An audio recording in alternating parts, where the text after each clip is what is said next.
Putin is already psychologically ready for the war in Europe, but he cannot do that practically, physically. I don't know, not capable of that. Yeah, not capable because he doesn't have enough resources for that. Yeah. Now he's fully concentrated on war with Ukraine, and all the Putin's resources, military, financial resources, and so on and so forth, are directed to Ukraine and the Ukraine war. But in coming years, in 2 and 3 years, maybe Putin would prepare himself for the new stage of war. Of course, if Ukraine is defeated. If not, he would be 100% concentrated on Ukraine, because for him it's a primary goal. And even in the situation of long-term armistice, Putin would never abandon his attempts to change power in Kyiv and bring to power the pro-Kremlin government. So repeating in some elements, some aspects, Chechen and Georgian scenarios, which proved very successful to him.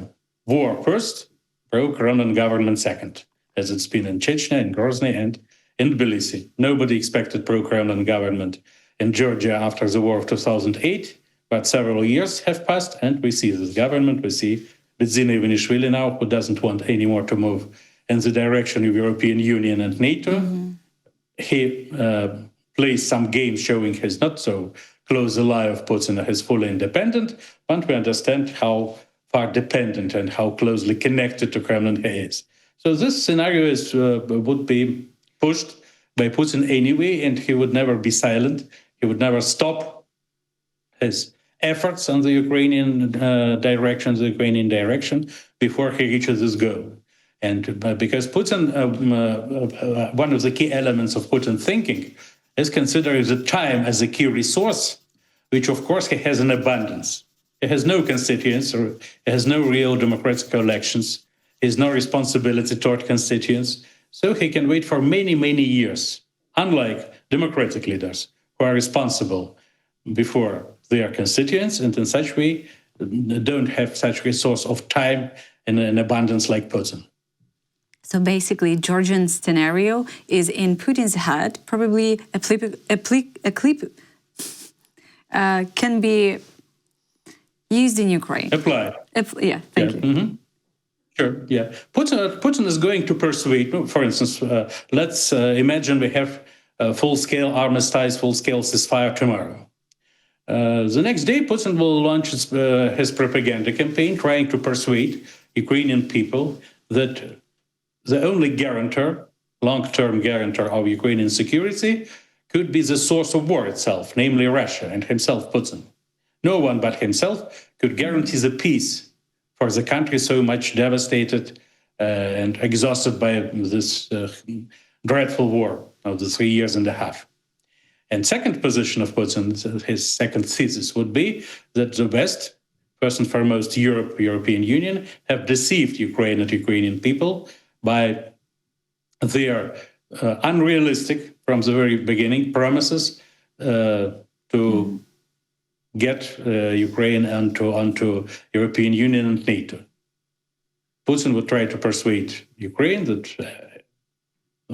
his obligations to Ukraine would be firm, despite, let's see what happening in Georgia for the past 2-3 years.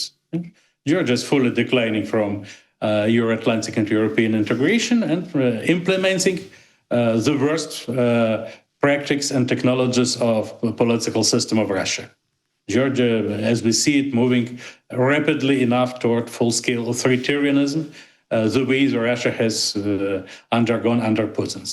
Something would be offered for Ukraine as the only way to long-term stable peace, is the only guarantee of this peace, which Europe cannot guarantee, because Europe cannot, as Putin sees it, and as Putin is going to show it now, Europe cannot cope with Russian drones, even, yes, because Europe has never been preparing itself for the big war, and in such way could never guarantee the Ukrainian security, like NATO, which now being without this, being deprived of this leading role of the US, is not the same NATO as 15-20 years ago.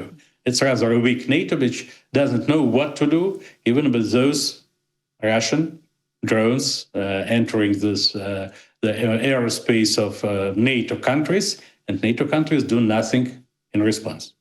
Yeah, absolutely. I just found a very nice piece of Chrystia Freeland. She's a Canadian politician with Ukrainian roots, and she's a Canadian in I'm very sorry for interrupting you. Now she's appointed. She would be in charge for rebuilding Ukraine. Reconstruction, rebuilding. Yes.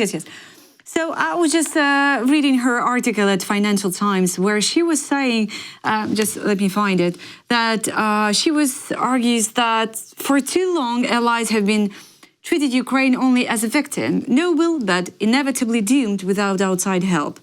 The narrative, she says, was convenient for the West because it put Europe and America at the center of the story, but it ignored Ukraine's own strength, innovations, and resilience. Do you see also that way, that Europe should not see us as a victim only?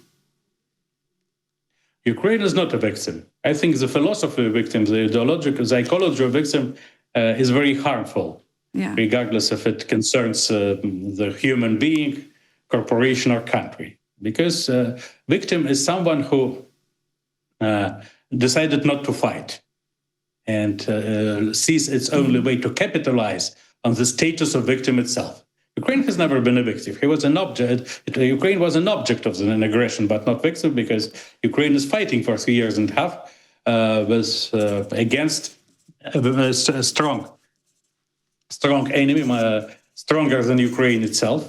And the war started, and though Ukraine was to a certain extent unprepared for such a large-scale intervention of Russian forces, the war started 3 years and a half ago without any full-scale Western assistance, especially military one.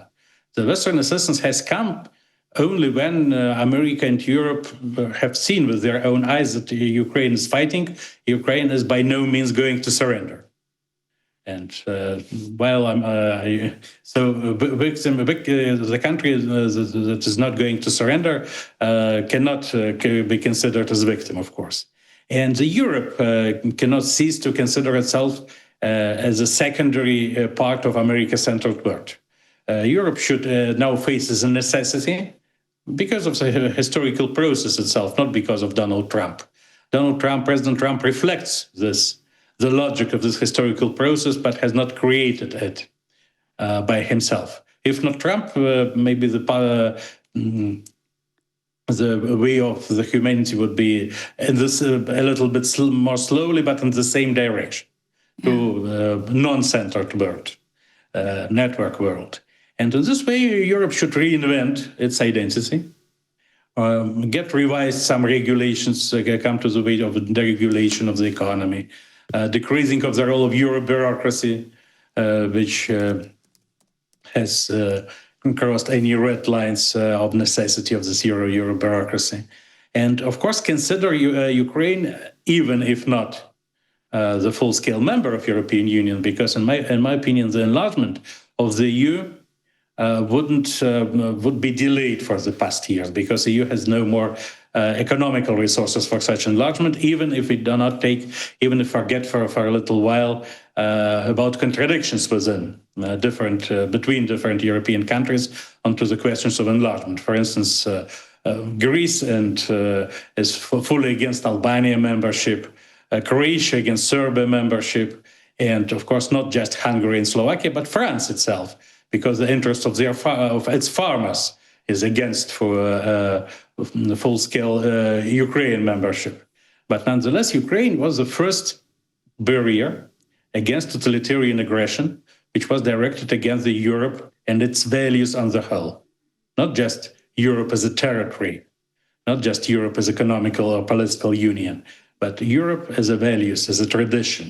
It was aggression about those values, and Ukraine should be considered as a key partner, and that not victim, in opposing this and fighting against this existential aggression.